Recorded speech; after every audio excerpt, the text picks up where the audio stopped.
Well, I am delighted to say that joining us on the Godcast today is the Reverend Nadim Nassar.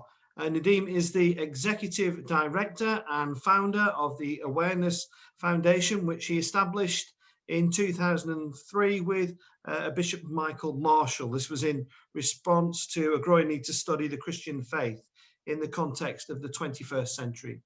Nadim was born and raised in Syria, and he is the only Syrian priest within the Church of England. Nadim, it is really wonderful to welcome you to the Godcast. How are you this morning? Thank you, Alex. I'm fine. Thank you very much. It's a pleasure to be with you. Lovely. And just for our viewers and our listeners who'll pick this up on the podcast, where are we communicating from? I'm here in Burnley. Where are you? I'm in London. In London. Okay. So that's probably a good place to start, Nadim. Tell us about your journey. At the moment, Alex. So, Nadim, tell us how you got to London. How's your journey brought you here? Oh, well, my journey here came through Syria, Lebanon, Cyprus, Germany, England. Gosh. I studied theology in Beirut during the civil war in Lebanon. Okay. In the 80s. Yeah. And then I continued my education in Germany. I studied my PhD, but before that, I was in Cyprus for a year. I worked with the Middle East Council of Churches and the National Presbyterian Synod of Syria and Lebanon. And then I came to Germany for my PhD, and then I came to England. Okay. What was it? Was it work related that brought you here, or was God calling you here? Did you feel, or? Well, I needed some secondary literature for my PhD in English, because in Germany they gave me the permission to write my thesis in English rather than in German, because I was planning to go back to the Middle East. And of course, I was going to teach in English, not German.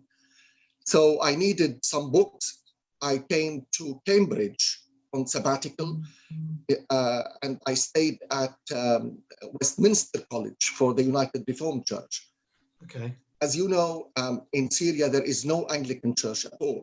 We don't have an Anglican church. So I was brought up Presbyterian, but my mother is Orthodox. So it's a wonderful combination between Protestant and Orthodox. Okay. And came to Cambridge for some research. Yeah. And then got to know the United Reformed Church. And then the URC called me to be the senior chaplain to the universities and colleges in London.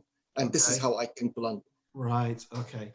And just, I think myself included, Nadim, I think there's a bit of an ignorance about life in Syria. But if we can just talk about you there as a young boy, what was life like in Syria as a boy? Was it a safe, beautiful place, or was it less so? No, it was a wonderful place. I grew up in a big family, 6 children. Okay.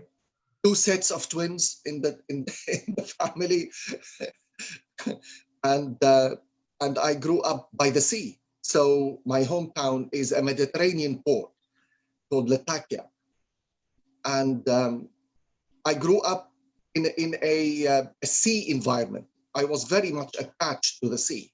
Okay. And when I moved to Beirut, then was a big shock for me.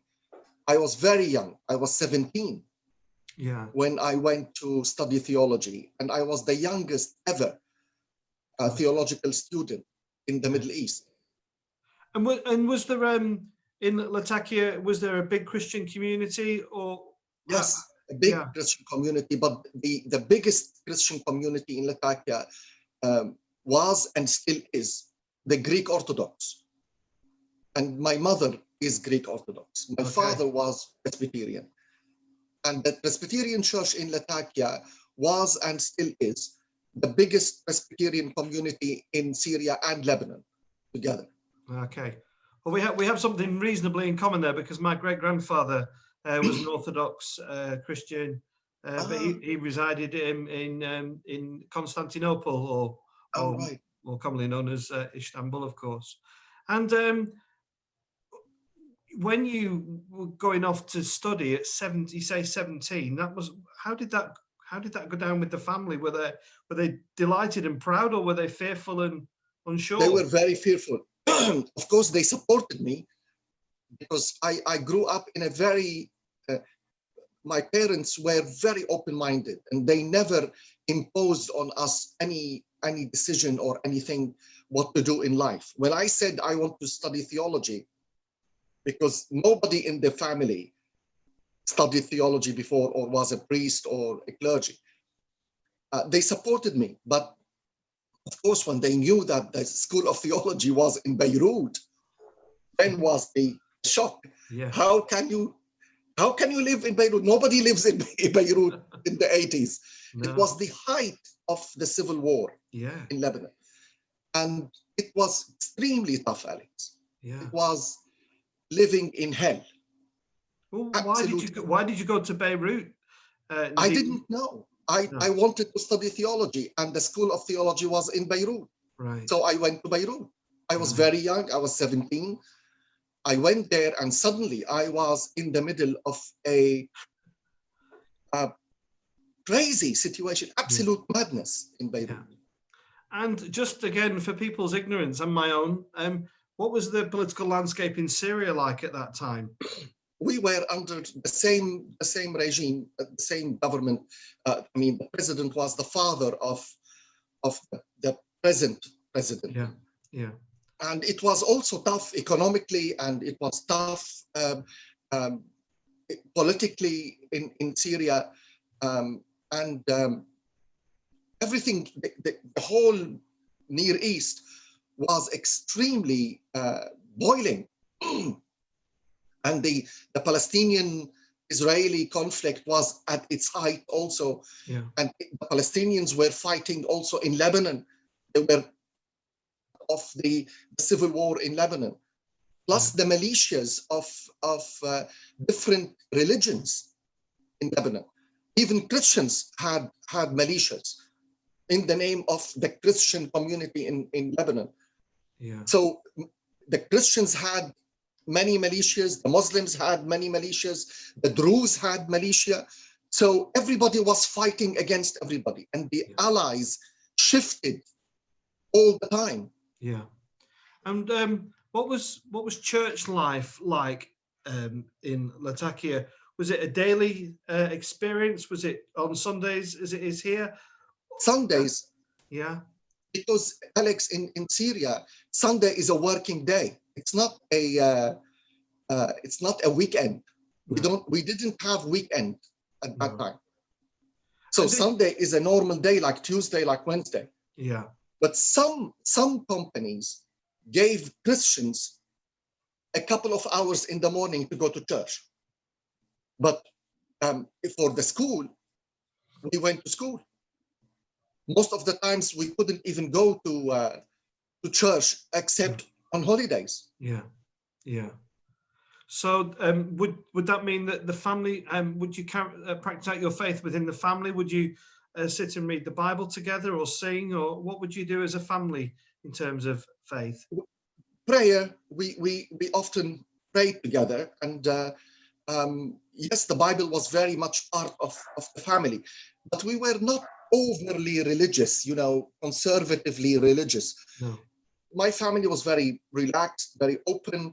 Our social life was huge, big family, and you live by the sea. It means you have a lot of visitors because of the sea from outside Latakia. I reflected on that very much, and I enjoyed doing that when I wrote my book, The Culture of God. I put a lot what it meant to live in a sea community like Jesus did. Yeah. It's different when you live by the sea. Yeah. It's more vibrant, it's more challenging, it's more open. Yeah. The sea gives you this openness to the world. Right. Yeah, yeah.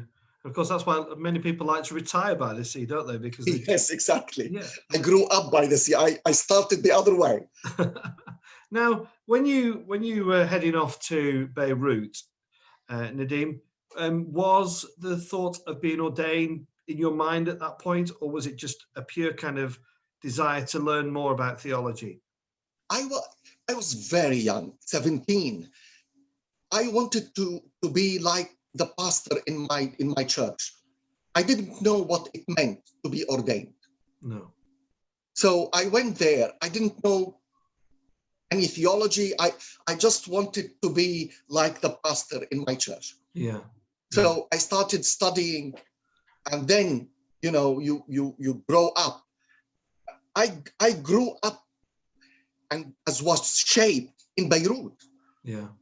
But unfortunately, it was the violent environment rather than a peaceful, healthy environment for a young 17-year-old man to grow. So what shaped me was the war. Yeah. That what left a huge mark on my personality. I'm sure. I'll come back to that in a moment, Nadim. I'd just like you to talk to me about the positive things about Syria. I've followed the crisis for a long time, but talk to us about Syria, the country, and what it has got, and the positive things within that beautiful country. Syria, I remember in my research, and a lot of research came out when we celebrated the millennium, the year 2000. Syria celebrated 10,000 years of civilization, not existence, civilization. Mm-hmm. Egypt celebrated 7,000 years. Yeah. So Syria is very deep rooted in history. Yeah. It is the cradle of civilizations, as they say, because we have enormous amount of history, which a lot has been lost during the civil war in Syria, unfortunately, and a lot was stolen. Most of our history was stolen from Syria, systematically stolen, and in an organized crime, just not haphazardly as a casualty of war. Yeah. We lost a lot of our history. Yeah. Syria goes back to 10,000 years ago. Yeah. You have castles, you have very old churches, like go back to the first and second century. Yeah. We have Romans, we have Roman sites, we have Greek sites, we have ancient sites, we have all kinds of history, layers of history all over Syria. Yeah, yeah.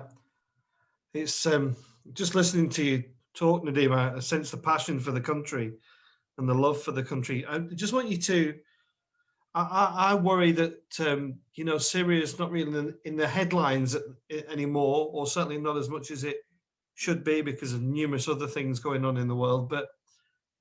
And I also think that people don't fully understand the issue there. Can I ask you, Nadim, to put in the most simplest form for people, what is actually going on in Syria at the moment? What is the crisis?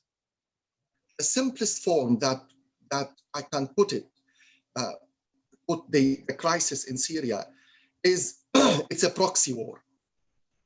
It's the war of others on the Syrian soil, using Syrian players inside and outside. But mainly it is other countries fighting for a footprint or resources or control or power inside Syria. If you look who is involved in Syria, you see everybody is involved, from America to Russia to Iran to Turkey to the United Kingdom to Europe, you name it. Everybody is involved in this small spot. in the Near East. So the simplest form, I would say, is the war of others on the Syrian soil. Using, Really? of course, using the most lethal weapon in the Near East, which is religion. Yeah, yeah, When you stir religion in the Middle East, you are stirring fire. yeah.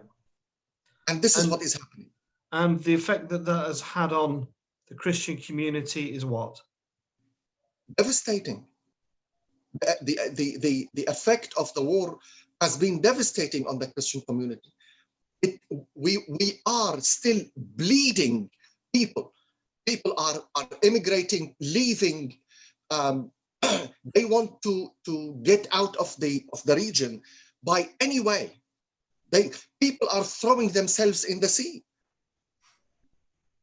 Yeah, And we lost generations of brains and hearts and creativity lost. And who knows how many of those brains will come back to Syria one day. I doubt very much. yeah. And do you feel the West does enough, Nadim? Not at all. The West played a major role in the destruction of Syria. And unfortunately, the church, East and West, did not help. No. No. I tell you something.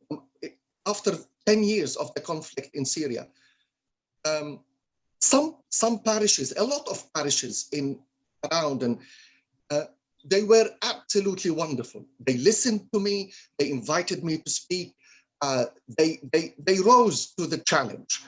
But if you're talking about the hierarchy of the church was a miserable failure. On the leadership level, miserable. Yeah. East and West, we could not rise to the challenge at all. No. Look, I don't want to be a bishop. You know why? And I will never be, because I'm outspoken. Yeah. And the church in the West has learned to be weak and to be silent and not to challenge. No. And one of the biggest mistakes the church is doing is being associated with the establishment. We are not free to talk. No. I remember one diocese said to me, well, it's difficult to have Nadim in the diocese because he's too outspoken. Yeah, but people need to hear these things, and I think I don't think it's brave. I think it's very honest, and I think people need to hear it, and people need to respond. And if that means you're not a bishop, then I applaud you for just, The last thing I want. I'm sure. And if you look at the ministry of Christ, if we are really following Christ was loving, was healing, was giving. He gave himself, and he was the most loving, tender, merciful man. But at the same time, he was a revolutionary. He challenged the establishment, and especially the religious establishment. He shook it, and because of that, he was crucified. Do you think the establishment would have crucified a nice man for being nice and loving? Yeah. No. Nobody would crucify a person for being nice. No. And yet, Nadim, you've been through these difficult experiences in Beirut and Syria, but you're here as an ordained man, serving Christ in the Anglican Communion. And some people will say, will say to you, well, where is? It's a standard question. Where is God in all that suffering and pain? And how would you? I thank God for that, because my suffering and my pain shaped my ministry, opened my eyes to the true ministry of Jesus Christ. The risen Lord, you see the risen Lord in the middle of bloodshed and violence and pain and the pain of other people. You know, Alex, when I graduated, I asked myself, why wasn't I killed in Beirut? I was supposed to be killed in Beirut. I faced death many times.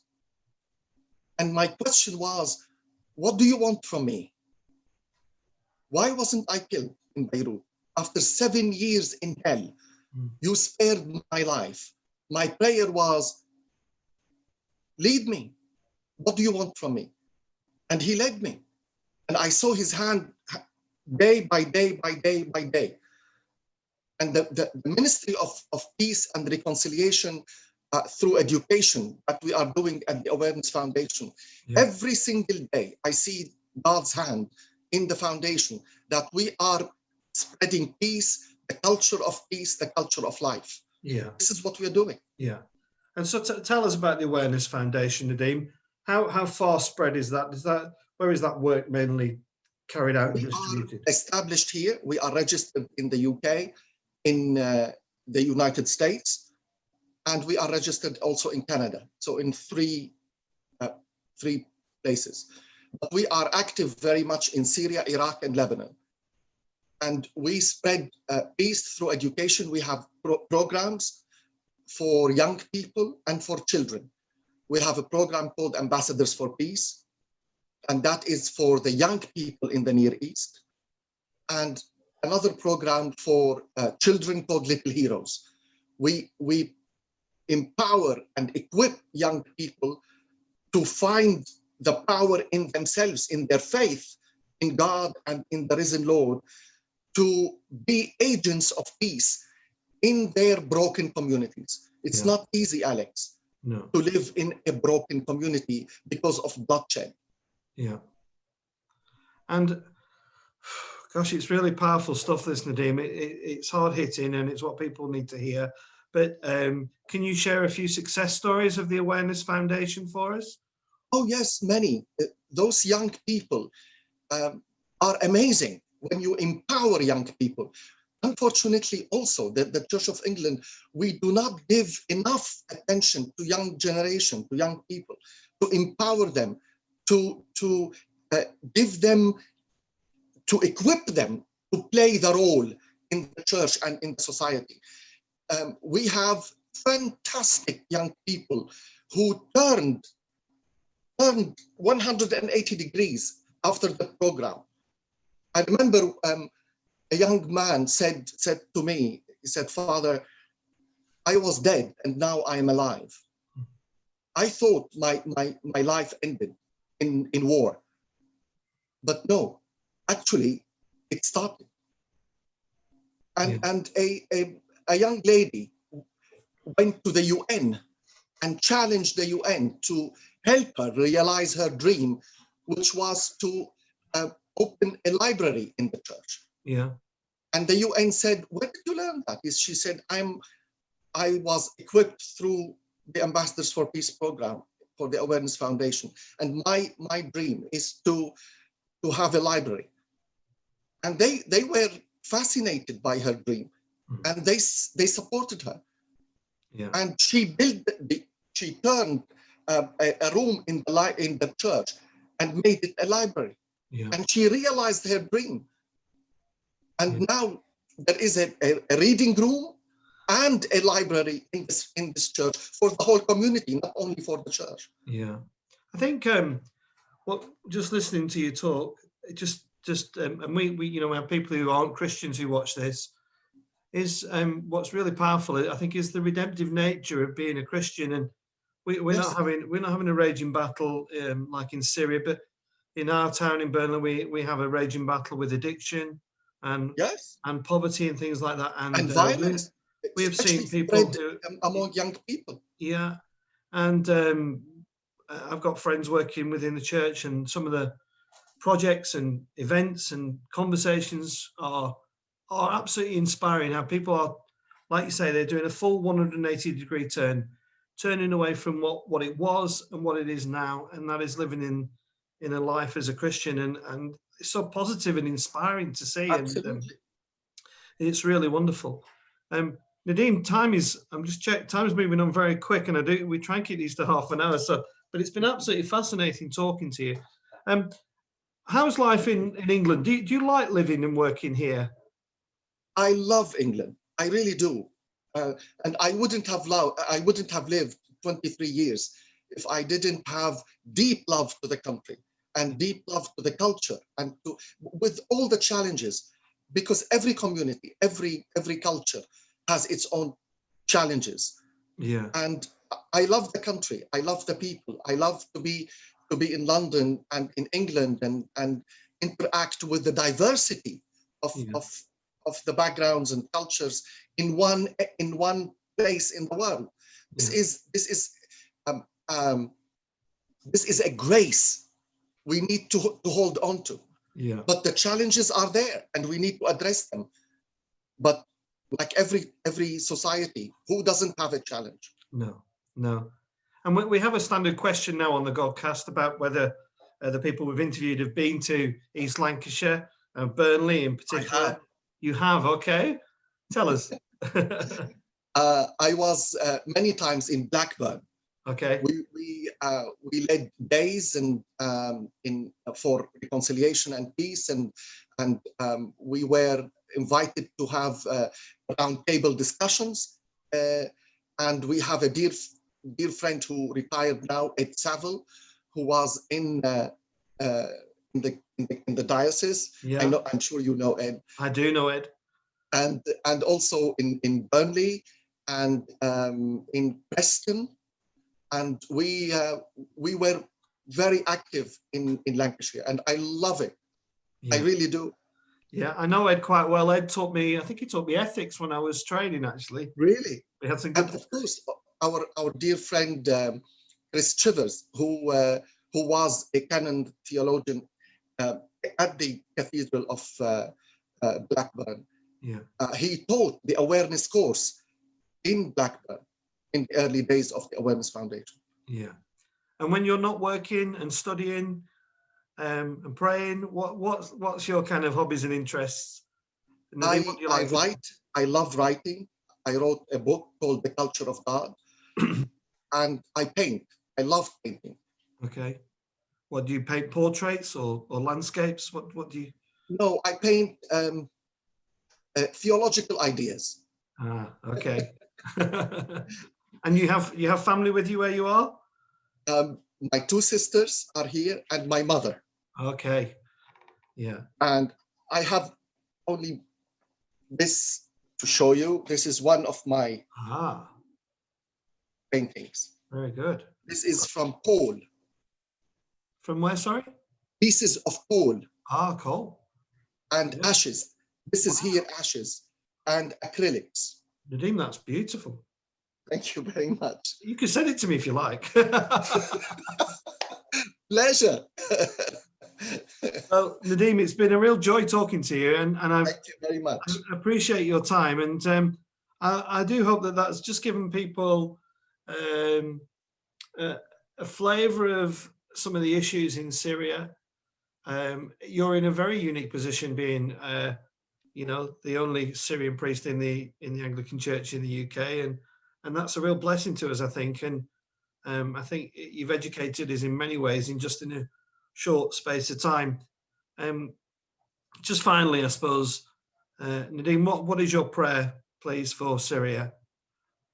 I pray that the Lord may give Syria his peace, not the peace that the world may give, and empower people to rise as leaders to bring peace to this country. We have been now for 10 years deeply wounded, deeply divided,